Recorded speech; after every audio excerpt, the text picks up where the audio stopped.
I think what writing the book ultimately taught me is that I have a passion for sharing what we've been through in a beneficial way for others. Welcome to Heart with Anna. I am Anna Jaworski, and like our guest today, I am the mother of a CHD warrior. That's why I am the host of your program.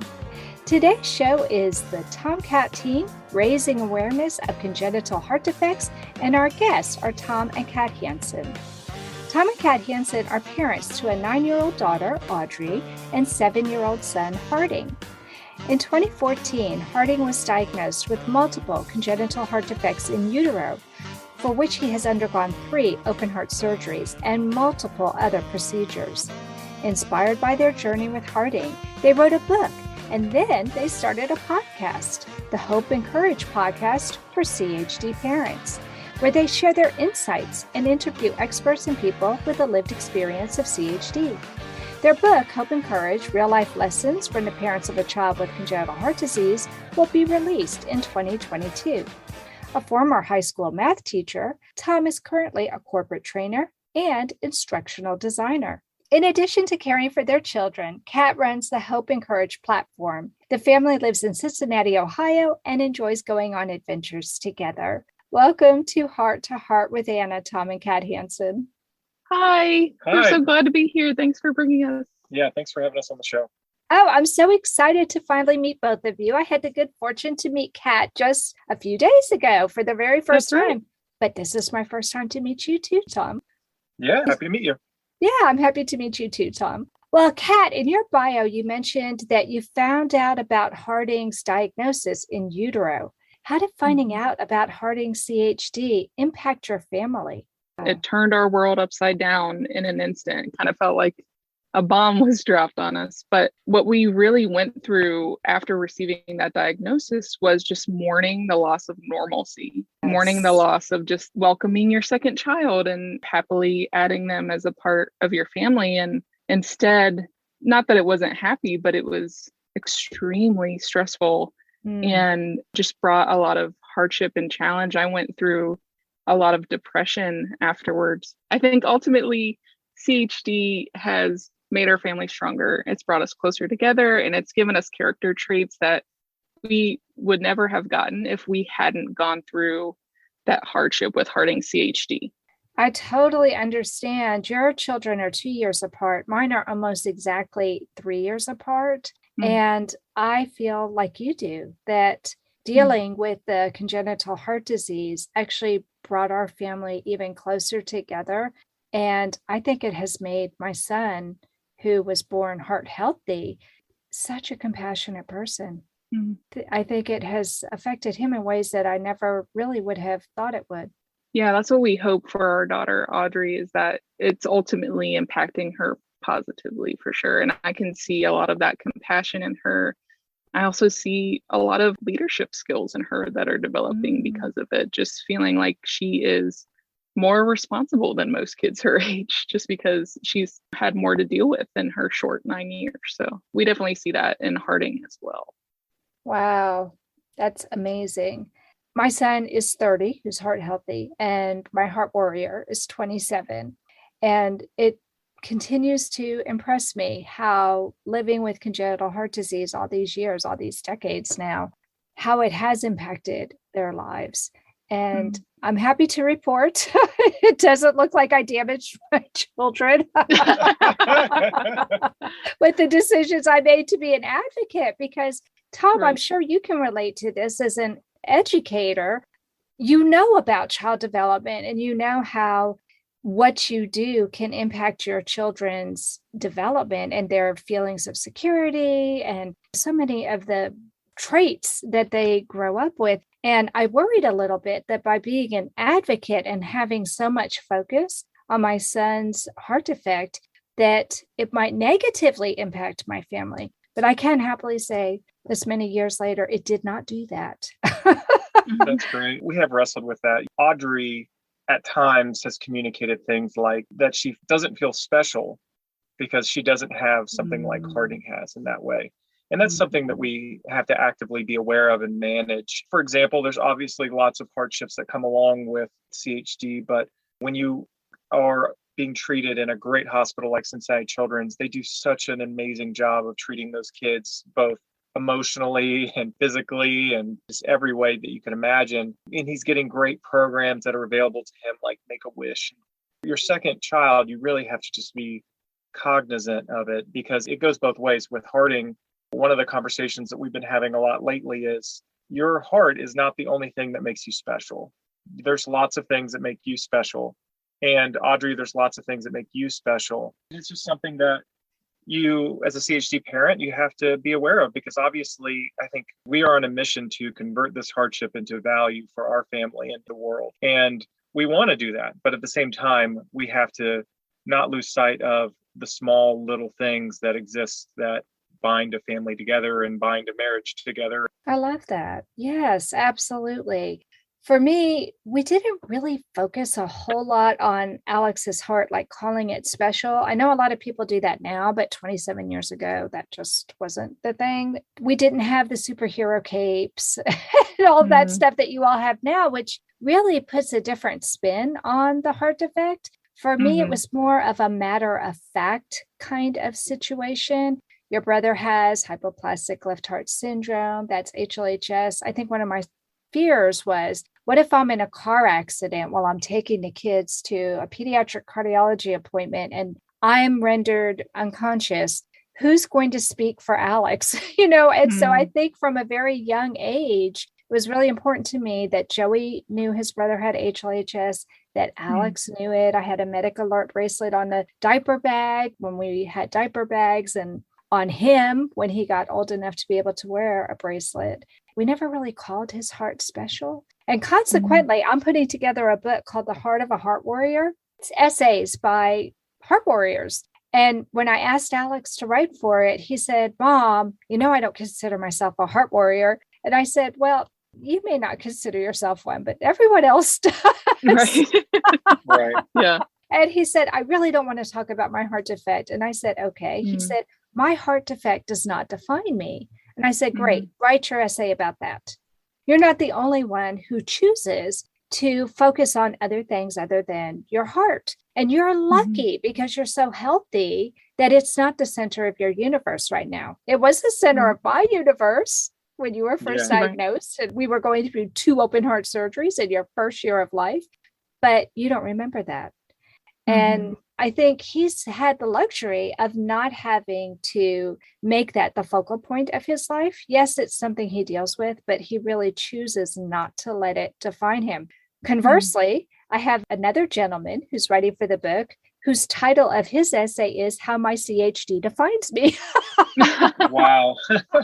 That's so interesting. It really is. It really is. So I think as Harding grows up, you'll see probably that he goes through phases with how he handles his heart condition. I've had so many older CHD warriors come on my program and tell me, oh yeah, when I was in my teens and when I was in my early 20s, I did not focus on my heart defect. It did not define me. I went and got tattoos and I drank and partied and did all these things kind of as a rebellion, I would say, against their heart defect. And then they get to a certain age and all of a sudden, no, they appreciate the fact that, wait a minute, my heart is different.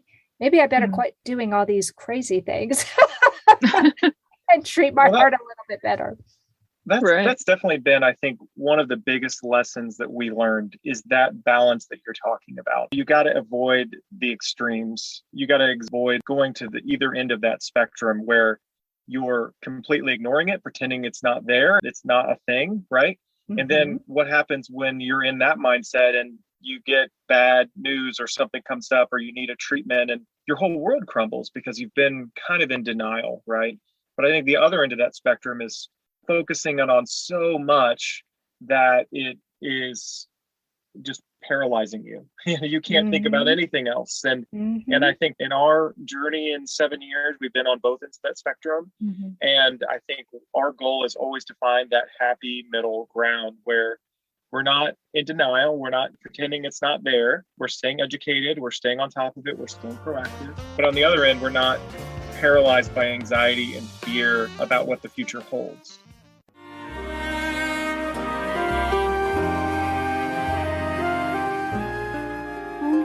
Forever by the Baby Blue Sound Collective. I think what I love so much about this CD is that some of the songs were inspired by the patients. Many listeners will understand many of the different songs and what they've been inspired by. Our new album will be available on iTunes, Amazon.com, Spotify. I love the fact that the proceeds from this CD are actually going to help those with congenital heart defects. Enjoy the music. Home Tonight Forever.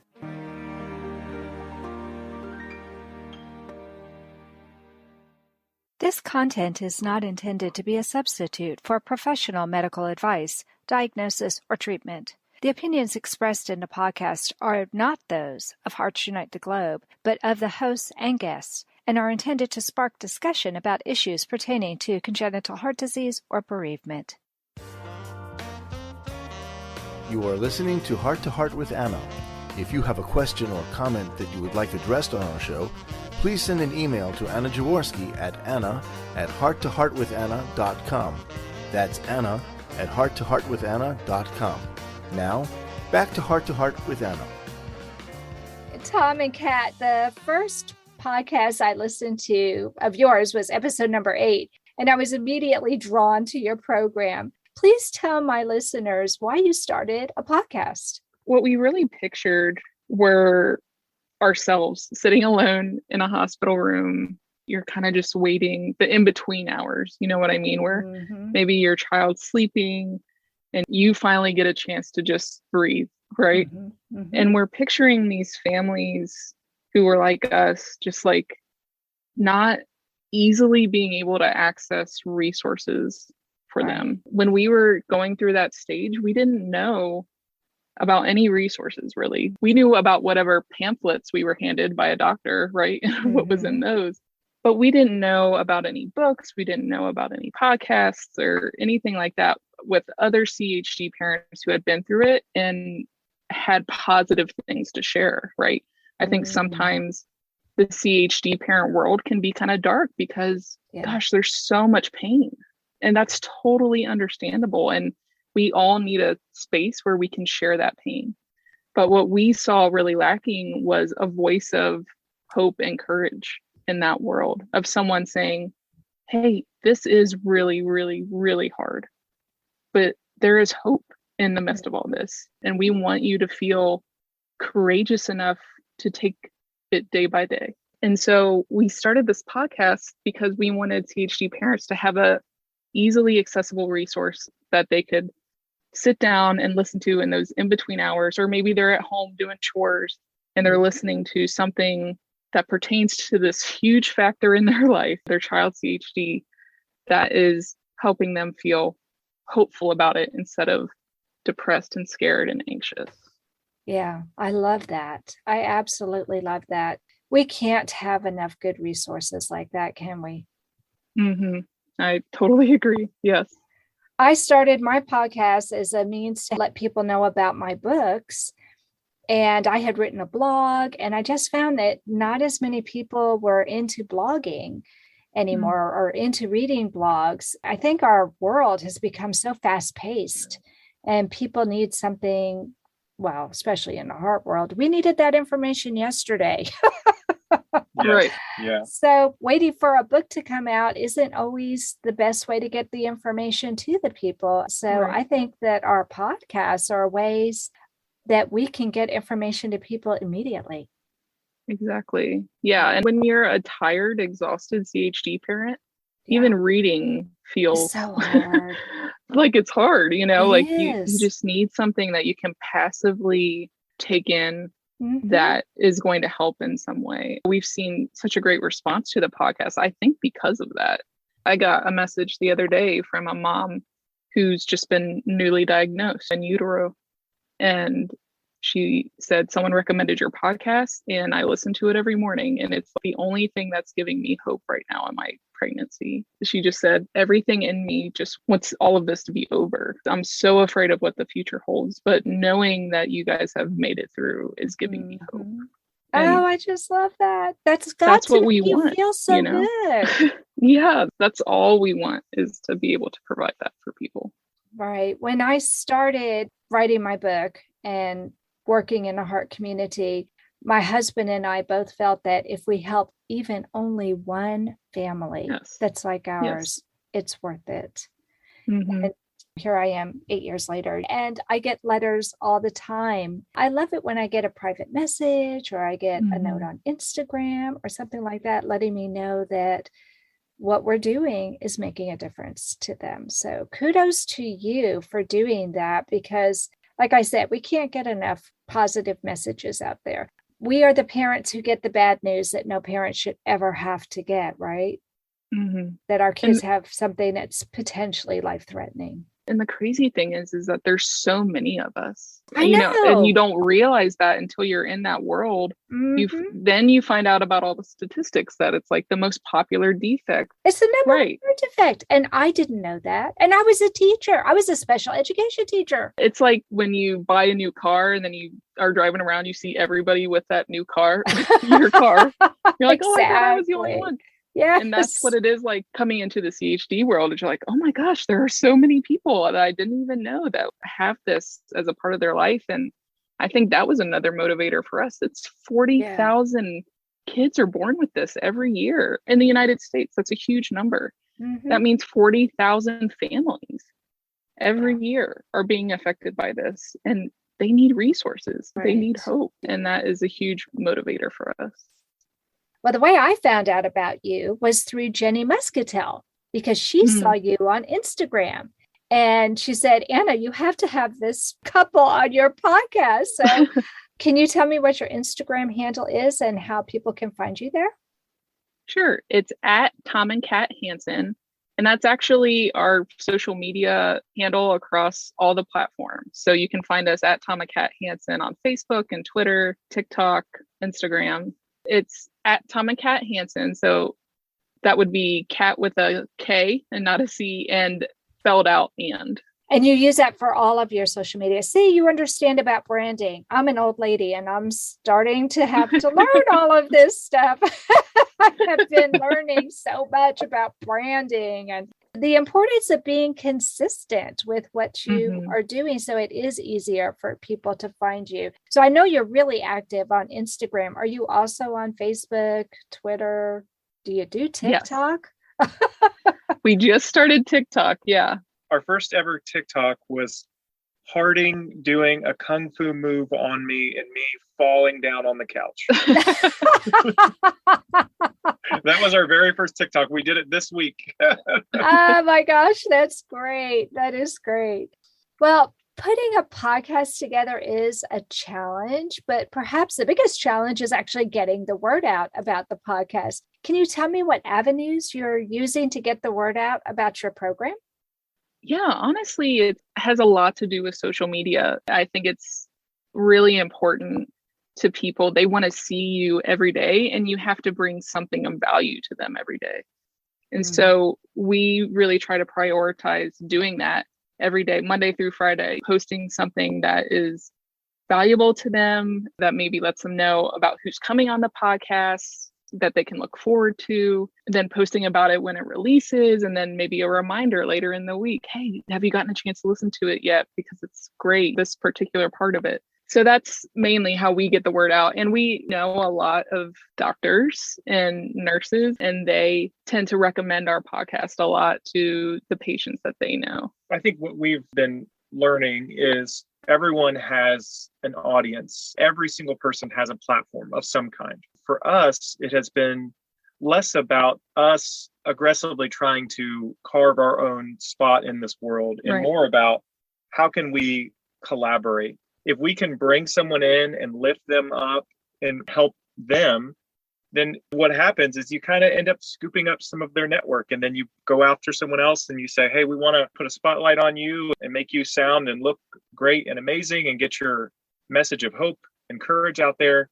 And then we end up scooping up theirs. And I think that's kind of been our approach to this whole thing, is just really trying to be less about what we're trying to do and more about we just need to collaborate together, and we all win. It's not it's not a competition. No, it's not a competition. And that's why I founded the Heart Community Collection, for the exact same reason. I believed that authors, especially niche authors like us. We're writing for a very small audience, thankfully. Not the entire world is dealing with heart defects to the same intimate degree that we are.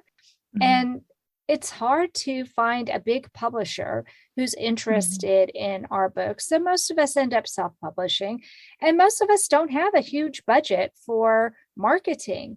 But I believed if we could help one another, it's so much easier for me to help promote somebody else than it is for me to say, buy my book.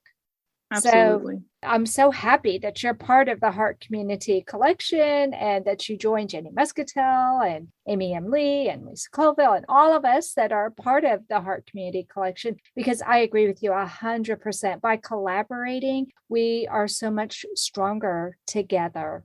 Yes. And then we end up giving the CHD community what they really need, which I think your Heart Community Collection does so well, is like it's a one-stop place where a CHD parent or a CHD warrior could come and see, oh gosh, I didn't know there were all these resources. And then they feel more empowered and more equipped.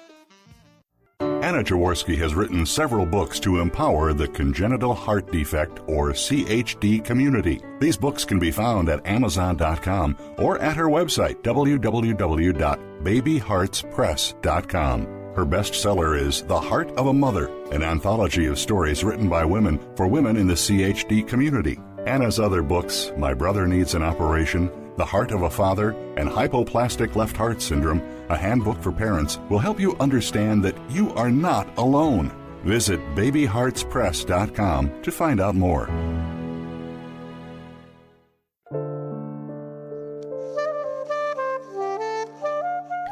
Heart to Heart with Anna is a presentation of Hearts Unite the Globe and is part of the Hug Podcast Network. Hearts Unite the Globe is a non-profit organization devoted to providing resources to the congenital heart defect community to uplift, empower, and enrich the lives of our community members. If you would like access to free resources pertaining to the CHD community, please visit our website at www.congenitalheartdefects.com for information about CHD, the hospitals that treat children with CHD, summer camps for CHD survivors, and much, much more. In the second segment, we were talking about your podcast. So in this segment, I want to talk about your book and your website. Apparently, you started with your book. When did you create your website? And tell me about the chronology of your resources. I guess it really started with an idea that turned into the book. This is one of the things I try to tell people. Obviously, your child's CHD and treating that and all the things that go in there are going to take a lot of time and energy and focus for you, but the rest of your life doesn't stop.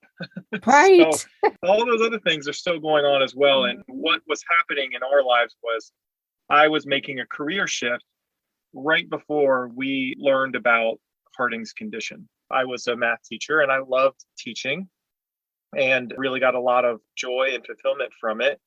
But we really saw an opportunity to move away from that and utilize my skills in teaching and education. And we were going to try to move into corporate learning. And that was not an easy path. And so early on, I was just devouring business books. I was just reading and listening to as many business books as I could. I found a great business book called Good to Great. And there was an anecdote in there about business that just hit me like a bolt of lightning about our situation in our life and in our approach to CHD. And it was about Admiral Jim Stockdale. He was a U.S. military officer, and he was a prisoner of war during the Vietnam War. And he was tortured over 20 times for 8 years from 1965 to 73. But the thing that really struck me was he got out of the POW camp, wrote books, added value to the world. And he had a quote that said, in the midst of all of the hardship that he was going through, he never lost faith in the end of the story. He said, I never doubted not only that I would get out, but also that I would prevail in the end and turn the experience into the defining event of my life, which in retrospect, I would not trade. And that just became, that became a rallying cry for us. It was one of those ideas that if we had a magic wand and we could take away Harding's CHD, we would do it in a second. We would do it today even, right? And every CHD parent would, right? But that's not a choice that we get to make. It is here. And I think what we saw was this idea, and it was the seed that was planted in our hearts, that it is possible to convert this hardship into value for us in the world, into something that would be so valuable that we wouldn't trade it afterwards. I think that's the idea that set us down the path. What does that look like for our family? And for us, that turned into the book, Hope and Courage. And that was our whole vision. We can turn this into hope and courage for others. And I just said, Kat, we're writing a book. That's what we're doing. We got to write a book about everything. And we're going to compile all of our thoughts, everything that we've learned and insights that we've gained through this whole experience. And we just jumped on it. And within 6 months, we'd written the entire book and we had the whole manuscript done.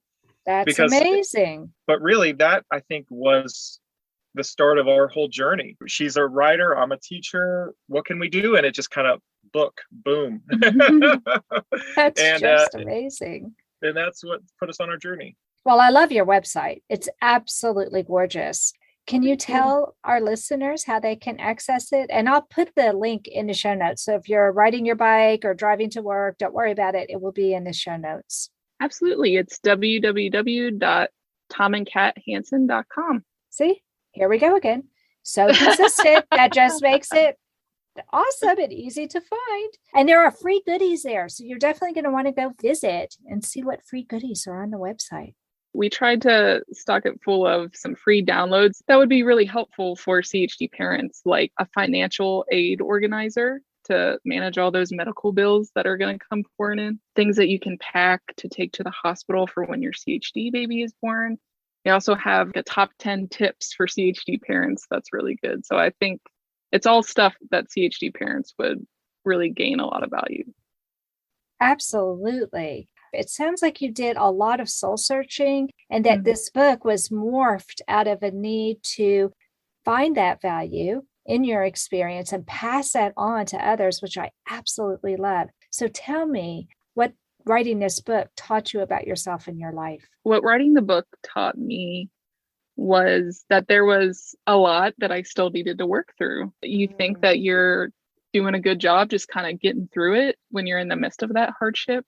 But you do go into robot mode a little bit. Yes. You just are going through the motions to get that stuff done. And I realized that there was a lot of emotional stuff that was there. It definitely triggered some of that PTSD that we all have around that. So all of that was stuff that I had to wrestle through. I think what writing the book ultimately taught me is that I have a passion for sharing what we've been through in a beneficial way for others. And I just want CHD parents to not feel alone, and I don't want them to feel hopeless. When Harding was diagnosed, we were searching for that. We were searching for one person out there who had his heart defects, who is doing well. We just weren't able to find anything like that. And that was another big motivator for us writing the book, was that we want to provide a resource that we really wanted. This whole process for us has been completely collaborative. We really jumped into it and we were working really closely on all parts of it. And we had to discover what parts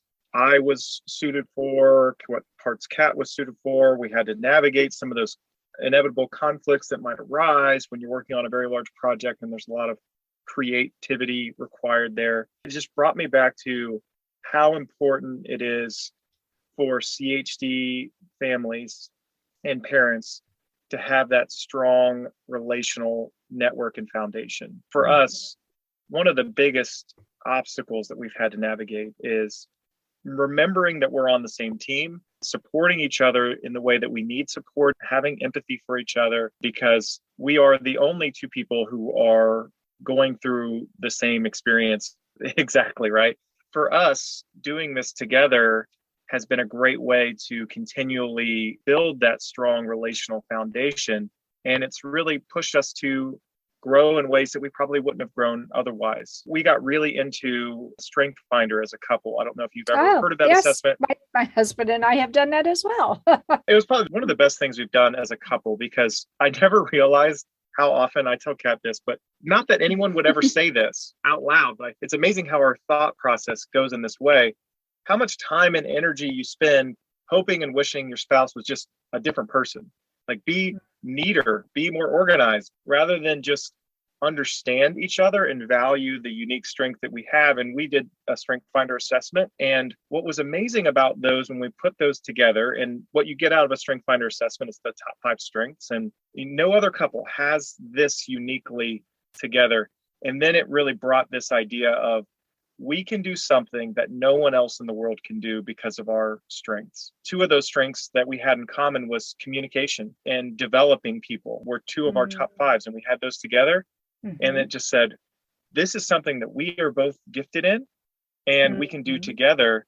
And I think that just gave us a better foundation in our marriage and just a better connection with each other, which is just so vital to go through the peaks and valleys of being a CHD parent. You've got to have a lot of grace on yourself and on each other. But that's the way that we've looked at it, is just we go through seasons and it's okay to lean in and go, you know what, we are just surviving right now. And that's okay. And then, okay, let's stop just surviving and let's start turning the coin to start thriving and growing and advancing. I think it's wonderful that we have so many different tools, and that on your website, you're focusing on relationships, communication. That is so critical to surviving. But I loved what you said, not only surviving, but thriving with this experience. And I do believe that in the face of trauma, we do have the opportunity to excel and become more than we ever thought we could be. And you two are prime examples of that. I love it. If there's a newly diagnosed CHD parent listening to this, what I would say to them is, yeah, there's some hardships ahead, hardships that you didn't expect or want or even deserve. Those hardships are not mutually exclusive to the joys that you're going to have. You still have joy.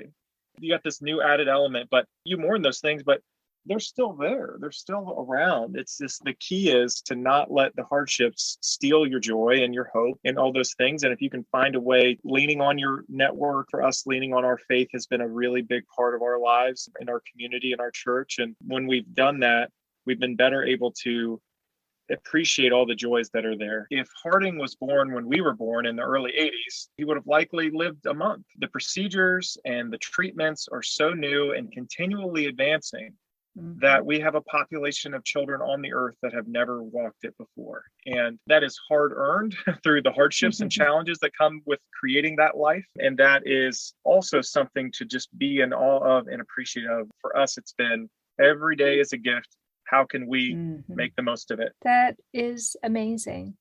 It's time for us to close the show. And I'm so sad because I'm having so much fun, but I have the joy of going on Tom and Kat's program later. So I get to continue the conversation, and I hope all of you listeners will tune in to me being interviewed by Tom and Kat. That will be happening very soon. So thank you so much, Tom and Kat, for coming on the program today. Thank you, Anna. Thanks for having us. It has been so much fun. It's been great. That does conclude this episode of Heart to Heart with Anna. Thanks for listening today. If you enjoyed this episode, please consider becoming a patron. Just go to www.patreon.com/heart-to-heart and pledge a monthly amount to support our program. It only takes a few minutes to make a big difference. The cost of a pizza, you can help us continue to provide great programming for the CHD community. Have a great day. And remember, my friends, you are not alone. Thank you again for joining us this week. We hope you have been inspired and empowered to become an advocate for the congenital heart defect community. Heart to Heart with Anna, with your host Anna Jaworski, can be heard every Tuesday at 12 noon Eastern Time.